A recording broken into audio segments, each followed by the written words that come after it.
Innovation or creating new ideas is such a vital part of the education process. The days of standing in front of a classroom and reading a presentation or just telling the students to go and read the textbook is not an effective way to actually transfer knowledge. Innovation also requires for us as teachers to get outside of our comfort zone. You know, the days of doing the old adage, do as I say and not as I do, is not really being an effective teacher.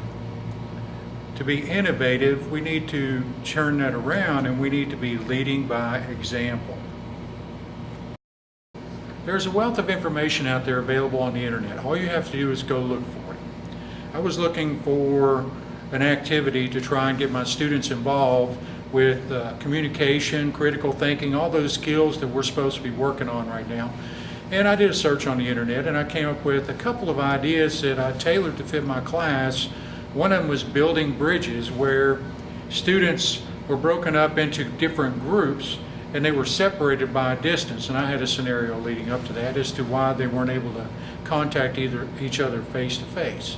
So the premise of the exercise was they had several things and they had to construct one half of each side of the bridge, and once it's over with, they had to put them together to have a mirror of the other bridge. And the only way they could communicate was via their cell phone. So I'm bringing in the technology to the cell phone, actually using it for something other than looking down in class and texting each other when they should be paying attention, and getting them involved and using that technology to actually solve a problem. Like I said, that was working on communication and critical thinking. There are so many other things out there. We don't have to reinvent. We can just go out and find them on the internet. Innovation is also about getting them out into the real world. I mean, you can sit in a classroom and you can go over presentations and talk to them, and normally my adage is if I have a PowerPoint more than 15 minutes, I'll probably lose about 90% of them because, you're just up there talking. Get them out, get them involved. There were several things we did last semester and we're going to continue to do. One of them was going to Plumber Supply. They were having a ribbon cutting. Now, the only way I knew about that was because I had established a relationship with our Chamber of Commerce and talked to them about bringing students to certain events, and they were more than willing to have me do that. Well, Plumber Supply was celebrating their 30 years in Bowling Green. Actually, they've been around for 60 years. And the owner was there from the corporate headquarters in Louisville. They were down, they actually put on, they were grilling hamburgers and hot dogs, and they were giving away door prizes. They had vendors there. So it was really a great way for students to get out and network. And this is what one of the students wrote. I thought the ribbon cutting was so much fun. When I first got there, I did not think that I would enjoy it because I do not have an interest in anything to do with plumbing or appliances. As I talked with some of the vendors and the owner of the company, I realized that I did not need to have an interest in these things to start a conversation.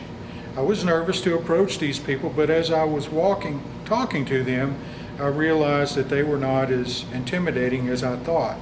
Talking to them opened my eyes that business is everywhere and it is important to have connections. So that was the reflection one of the students did and gave that back to me.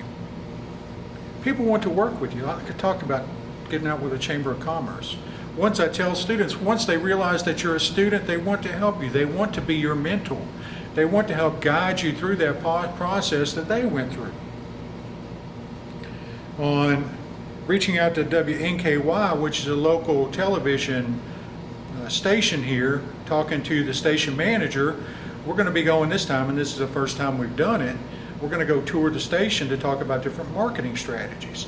Well, that happened to coincide with the opening of the Olympics, so she said that will really be a great time for them to witness that and to open their eyes as to what all goes on inside of a news agency, some type of local area network. Putting the concepts that you're talking about into the classroom and going out and learning about them in real life. That's what education really is. Innovation also means giving back to the community. Now, we're very fortunate or at least I'm very fortunate that I know the Toys for Tots coordinator, and I'm able to use a lot of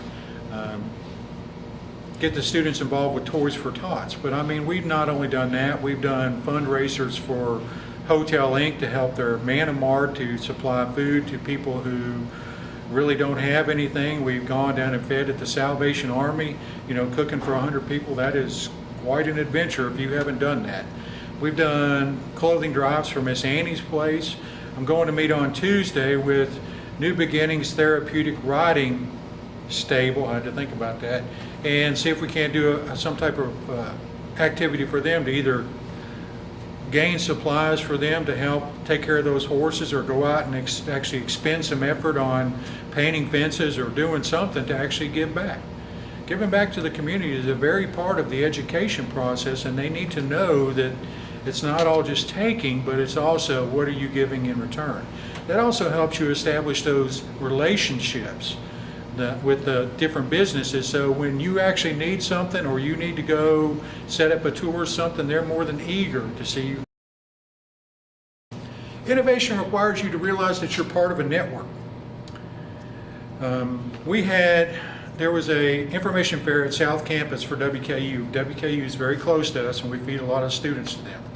So they were having an information fair on the South Campus. So talking with Jan Duvall, who was setting that thing up, I asked her, this was actually our second year we just completed doing that in the fall, asked her if I would be able to bring my students out there, and of course she was overwhelmed. Not only that, I asked her if I could set up a table, and she was also overwhelmed for us to do that. So that was kind of a win-win situation, because my students were going there, and there were 53 vendors from WKU and various other places, and they were learning about services that they had available to them right now. They could take advantage of them, either through dual enrollment or just because they were a student at Sky CTC, they could take advantage of it. Also, it was also a win for us because we were talking to WKU students who might not complete their area of study or whatever, and they might need to kind of regroup. And we get a lot of students who actually come from WKU and come back down here and make them aware that that is an opportunity. Now, a student wrote when they actually went in there, when they first walked in at the South Campus, and we were the first table there. I was relieved to walk in the door and have BAS, Business Administration System, be right up front. I immediately knew I wasn't lost. And when I walked over, you were sharing information with the lady about the reduced cost of classes at Sky CTC. And the fact that she can take classes with us and WKU at the same time. She seemed to be really appreciative that the information since she gets no assistance. So also, like I said, win-win. We're talking to WKU students, and we're also showing our students, they had a little passport of different things they had to visit, kind of made it fun to where they would initial those things off. So innovation is realizing that you're part of a big network, and you have to establish that network, and you have to get outside of the classroom to establish that network. They're not just going to come to you.